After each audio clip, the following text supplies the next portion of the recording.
यानी जो निश्चय भारतीय जनता पार्टी ने किया था, उस संकल्प को पूरा करने के लिए आज से काम शुरू हो गया है। पहली कैबिनेट में ही झलक दिख गई कि भारतीय जनता पार्टी की बंगाल में सरकार क्या क्या बदलाव करने जा रही है।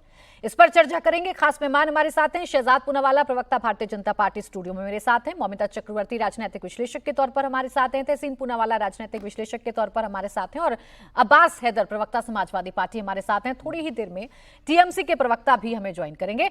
आप सभी का बहुत बहुत स्वागत है। शहजाद, इन्हीं बातों का इंतजार था कि आपको, इसी घड़ी का इंतजार था कि आपको, अब मैं तय मानूं कि कैबिनेट के इन बड़े फैसलों के साथ अब पश्चिम बंगाल की सबसे बड़ी समस्या घुसपैठिए दूर हो जाएगी? हाँ बिल्कुल, देखिए हमारी सरकार ने बहुत स्पष्ट किया था कि हमारी प्राथमिकता है कि एक एक घुसपैठिए को चुन चुन कर बॉर्डर से बाहर निकालना, उनको आइडेंटिफाई करना, उनको डिलीट डिपोर्ट करना।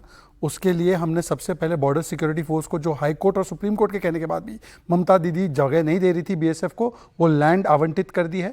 हमारी दूसरी प्राथमिकता थी लॉ एंड ऑर्डर, महिला सुरक्षा, उसके लिए भी कदम उठाए गए। हमारी तीसरी प्राथमिकता थी जो भ्रष्टाचार हो गया था सरकारी जॉब्स देने में, उसको भी ठीक करना, सरकारी जॉब्स को पूरा करना। और हमारा चौथा जो हमारा था कि किस प्रकार से कानून व्यवस्था ठीक हो, तो उनके प्रति हमने कदम उठाए हैं। परंतु एक बात स्पष्ट हो गई है कि जब हम लोग बंगाल को सोनार बांग्ला बनाने की ओर ले जा रहे हैं, तो अब बहुत सारे नए नए खुलासे हो रहे हैं। अब तो सामने आ चुका है कि टीएमसी सच में द माफिया कल्चर था। भाई अभी तो वो रिजू दत्ता जुड़ने वाले हैं। हालांकि एक डिबेट में उन्होंने मुझे बोला था कि मैं टीवी पे नहीं आऊँगा अगर बीजेपी 100 क्रॉस करेगी। एनीवे, वो टीवी पे अब टीएमसी के प्रवक्ता के रूप में नहीं आ रहे, तो उनको अलाउ किया जा सकता है।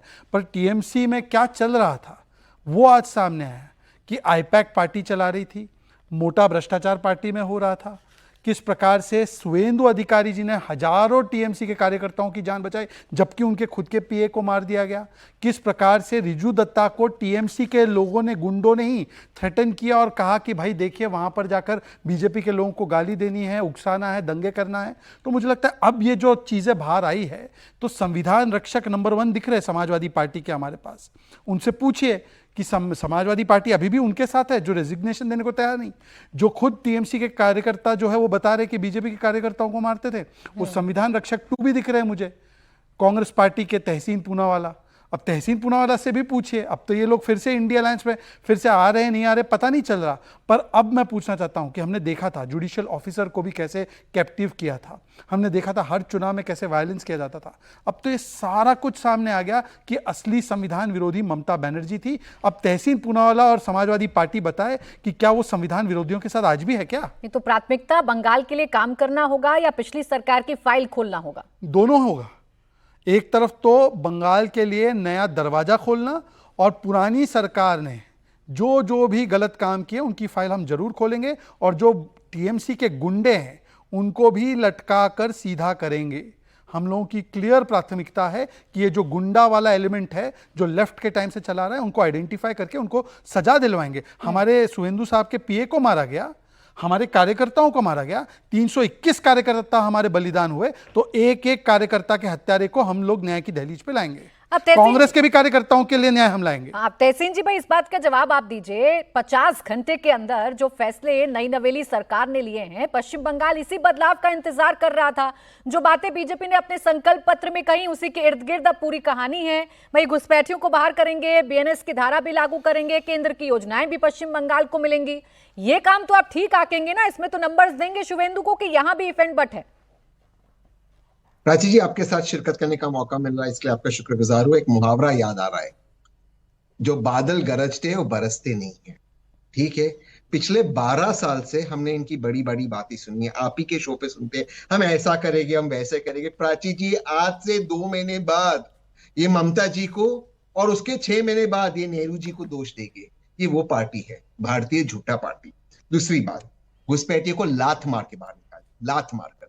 लेकिन बताइए, आसाम में 19 लाख घुसपैठिए को काहे नहीं निकाला, काहे सुप्रीम कोर्ट वापस गए? त्रिपुरा में आपकी सरकार ने काहे रेजोल्यूशन पास करी कि केंद्र सरकार को जमीन नहीं देंगे? आप करे तो चमत्कार, ममता जी करे तो गुनहगार।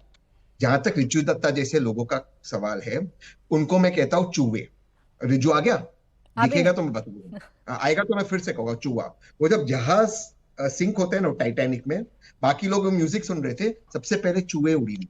तो ऐसे चूहों को मैंने देखा अपनी जिंदगी में। हिम्मत नहीं तो लड़ना नहीं चाहिए। लेकिन और उसने शहजाद को कहा था, किस तरह की बात है, किस तरह की भाषा का प्रयोग करता था। आज वो पूरा 180 डिग्री टर्न हो गया, 360 नहीं, वरना वो अपने वापस आ जाएगा। और मैं बता रहा हूँ, कल ममता जी आ जाएगी तो वापस रिज्जू आ जाएगा। लेकिन मेन चीज मैं आपको ये कहना चाहता हूँ, देखिए सवाल ये कि आपको सरकार ने अब आपको जनता ने मैंडेट दिया है, आप अपना काम कीजिए, आप लोगों को इंसाफ दीजिए, आप लोगों के लिए कार्य कीजिए। लेकिन जब आप स्कीम ला रहे हो तो ये इंश्योर कीजिए कि उस स्कीम में गरीब को उसमें हिस्सेदारी मिले, उसमें भाग्य मिले, और जो गरीब का हिस्सा उनको मिले। बस आपको अब मैंडेट दिला, 2 दिन में हम आपको क्या क्रिटिसाइज करें। अच्छा है, आप एडवर्टाइजिंग कर रहे हैं तो कीजिए उसका।